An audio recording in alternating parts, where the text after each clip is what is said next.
जय हिंद, नमस्कार।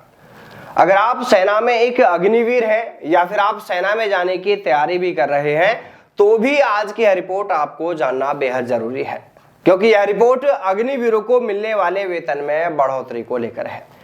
देखिए, अभी वर्तमान में अग्निवीरों के लिए जो वेतन तय किया गया है वो 4 सालों के लिए कुछ इस तरह से है, जिसमें आप देख पाएंगे कि सबसे पहले साल एक अग्निवीर को 30,000 रुपये वेतन लागू है। इसमें से 9,000 रुपये सेवा निधि में कटौती कर ली जाती है। तो इस तरह बचे यानी अग्निवीर को इन हैंड कुल मिलाकर 21,000 रुपये मासिक वेतन मिलता है।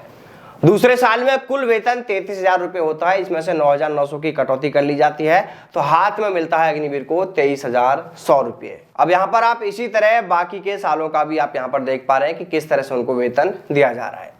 अब देखिए, ये सब देखने के बाद सवाल ये है कि जिस तरह अभी एक अग्निवीर को 21,000 रुपये वेतन मिलता है, क्या आज से 10 साल बाद 15 साल बाद भी अग्निवीरों को यही वेतन मिलेगा?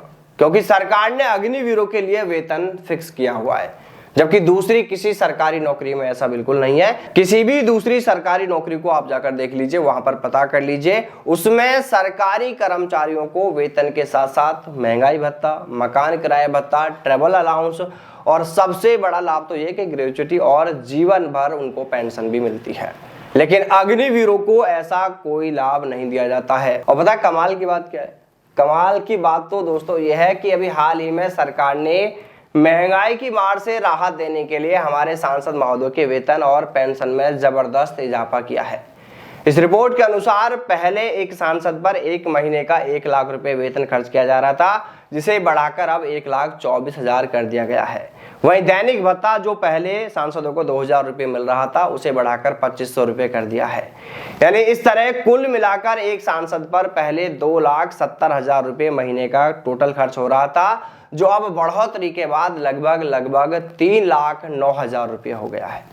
इसी तरह पूर्व सांसदों की पेंशन में भी बढ़ोतरी की गई है। आप देख सकते हैं कि पहले एक सांसद की पेंशन पर कुल 60,000 रुपये खर्च हो रहे थे, लेकिन अब यह राशि बढ़ाकर 71,000 पर पहुंच गई है।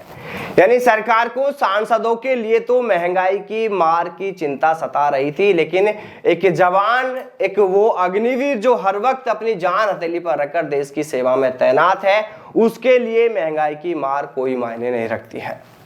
अब सरकार से कोई यह सवाल क्यों नहीं करता है कि अगर सांसदों को महंगाई की मार से राहत देने के लिए वेतन और पेंशन बढ़ा दी जाती है, तो सेना में भर्ती हुए अग्निवीरों को महंगाई की मार से लड़ने के लिए अकेले क्यों छोड़ दिया जाता है? क्या उनके लिए महंगाई नहीं बढ़ती है? क्या वो इस देश के नागरिक नहीं है क्या? या फिर उनका गुनाह सिर्फ ये है कि उसने सेना की राह अपनाई, उसने सेना में भर्ती होकर देश सेवा करने का रास्ता चुना, उसकी ये सजा उसे मिल रही है? खैर छोड़िए, इन सब के अलावा एक और बड़ा सवाल ये है कि क्या आज से 10 साल बाद या 15 साल बाद भी क्या अग्निवीरों को यही फिक्स वेतन मिलेगा? क्योंकि भारत में हर साल 6% महंगाई दर बढ़ती है। अगर इस हिसाब से महंगाई को देखते हुए अग्निवीरों के वेतन को कैलकुलेट करके देखा जाए तो जनाब साल 2035 में यह 21,000 रुपये वेतन महज 9,000 रुपये जितना रह जाएगा। तो क्या एक जवान, एक अग्निवीर 9,000 रुपये में अपना घर खर्च चला पाएगा? सरकार ने अग्निपथ योजना जल्दबाजी में लागू तो जरूर कर दी, लेकिन उसमें जो नियम कायदे बनाए गए हैं उन पर ध्यान देना शायद सरकार भूल गई। अब आप इसी पॉइंट को देख लीजिए कि क्या यह संभव है कि अग्निवीर को भविष्य में भी यही फिक्स वेतन मिलता रहेगा और देश का वो नौजवान, वो पागल नौजवान अपनी जान देने के लिए सेना में जाता रहेगा? अरे सरकारों, कुछ तो शर्म करो। आपको करोड़पति, अरबपति सांसदों के लिए तो महंगाई की चिंता सता रही थी, उनका वेतन पेंशन तो तुमने बढ़ा दिया, लेकिन एक सैनिक जिसके लिए पहले सिर्फ 4 साल की नौकरी कर दी जाती है और उसमें भी उनके लिए वेतन कुछ इस तरह से तय किया जाता है कि जैसे किसी मजदूर को मजदूरी दी जा रही हो, उनके लिए ना कोई महंगाई भत्ता, ना पेंशन, ना ग्रेच्युटी, यानी किसी तरह का ऐसा कोई लाभ उन्हें नहीं दिया जा रहा जो एक सरकारी कर्मचारी को दिए जा रहे हैं।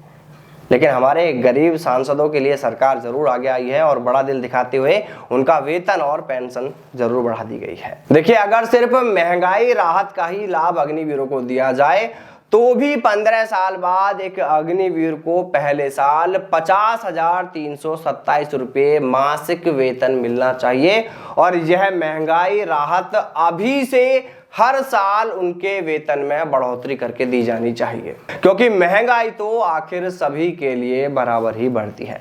तो हमें उम्मीद है कि सरकार इस बिंदु पर जरूर गौर करेगी और इस दिशा में कोई सकारात्मक फैसला जरूर लेगी, ताकि अग्निवीरों को भी महंगाई से राहत मिल सके, उन्हें भी इस तरह के कुछ लाभ मिल सके। तो दोस्तों, आप इस पॉइंट को लेकर क्या सोचते हैं? अग्निवीरों के लिए सरकार को क्या कुछ विशेष राहत देनी चाहिए? अग्निवीरों को कितना वेतन मिलना चाहिए? कितनी राहत उन्हें पहुंचाई जानी चाहिए? महंगाई दर उन्हें क्या मिलनी चाहिए और किस किस तरह के लाभ अग्निवीरों को मिलने चाहिए? आपकी राय कमेंट करके जरूर बताएं। जय हिंद, जय भारत, वंदे मातरम।